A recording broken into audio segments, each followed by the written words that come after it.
Okay, and the gentleman down in the very front row. I'll get to you, I swear. I'm pointing to you now. This is an acting question. I mean, there you are, you're on the beach, you're completely alone on this island with about a crew of 600. How did you... 800. 800, 100. How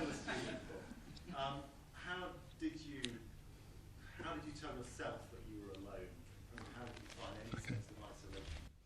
For the benefit of anyone who didn't hear it and for the people who were trying to work the sound, the question was, how did Tom Hanks convince himself as an actor that he was alone in the scenes when he was meant to be totally bereft of any company apart from Wilson?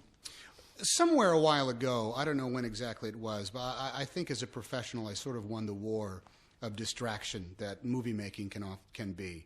I don't know when, but there was some point where I was able to get past the natural self-consciousness of making a movie, so I could stop paying attention. I don't quite see the camera and the crew as much as I used to.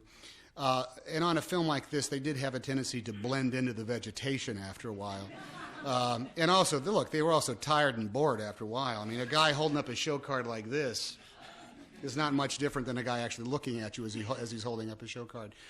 But also, as an actor, I knew I was going to have to be there and ready to go throughout the course of this thing. And as a producer, quite frankly, I knew from the get-go that if we have gotten up before the sun rose in Fiji, all took boats over to this island, unloaded, set up, and now it's 9:45, and I am finally out of the makeup hut and ready to come in and go to work, it would have been a criminal sin, and a crime as well, to say, can you give me another 15 minutes and I'll have this beat? Just give me 1 second to think about it. Let me figure it out. I must say, I was prepared to go the emotional distance.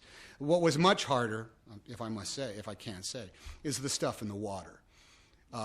There's going to be, if you want to be an actor in films, you better be prepared for the day when you have to jump in the middle of the South Pacific Ocean and pretend Wilson is floating away. That was a tough day. I slept very well that day because it was physically and mentally exhausting, and there was no other way of doing it. That time, you better get down in that water and say goodbye to Wilson.